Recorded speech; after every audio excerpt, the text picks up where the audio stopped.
My name is Owen de Mars, and I'm doing a presentation on an emergency order that was put in place to keep a coal plant in Michigan running for the 2025 summer.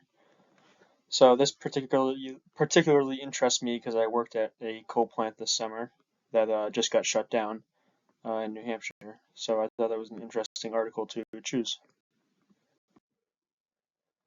So the summary of the article was that the Department of Energy extended an emergency order to keep the coal plant online. Um, So it was initially set to retire in May of 2025, but it has been extended to November 19th of 2025, so coming up soon. It's a 1560 megawatt plant, and the first unit was put online in 1962. So the Department of Energy intervened because the grid reliability in the MISO region was not good or up to their standards. It was already a peaking plant used for heat waves for the extra capacity, so it was serving that purpose.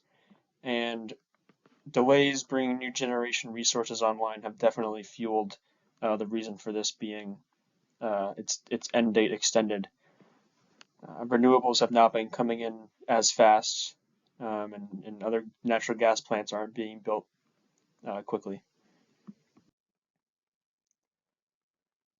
So to keep this plant online, just from May to June of 2025, it costs taxpayers or bill payers $29 million. So all the MISO customers had to cover that cost just to keep this plant online. If we keep shutting down all these plants that have been producing power, these old plants, then costs are going to go up because new energy isn't being added to our grid, so the infrastructure is not there. And this also has a controversy with environmental groups about the emissions of these coal plants. Um,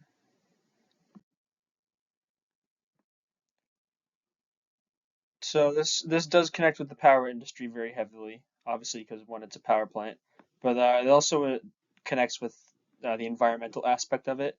Clean energy. So a clean energy transition has just not been as fast as people initially thought, since their government programs and uh, takes a while to get funding for it. So shutting these plants down at their dates is not a good thing because the renewable energy is not there. Um,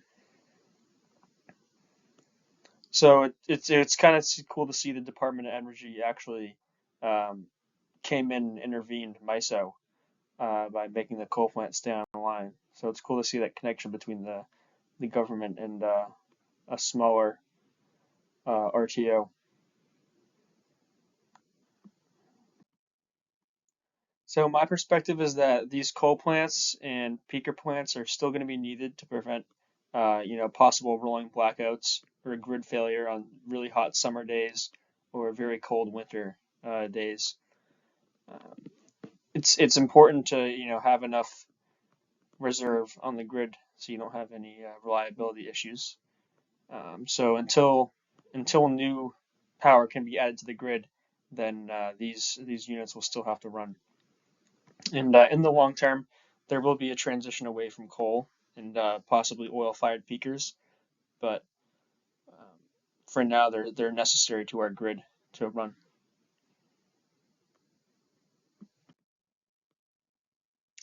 So the some of the challenges and trade-offs of this bill to extend its service life, the plant's service life, is that obviously there's more emissions, and it costs more for the taxpayer.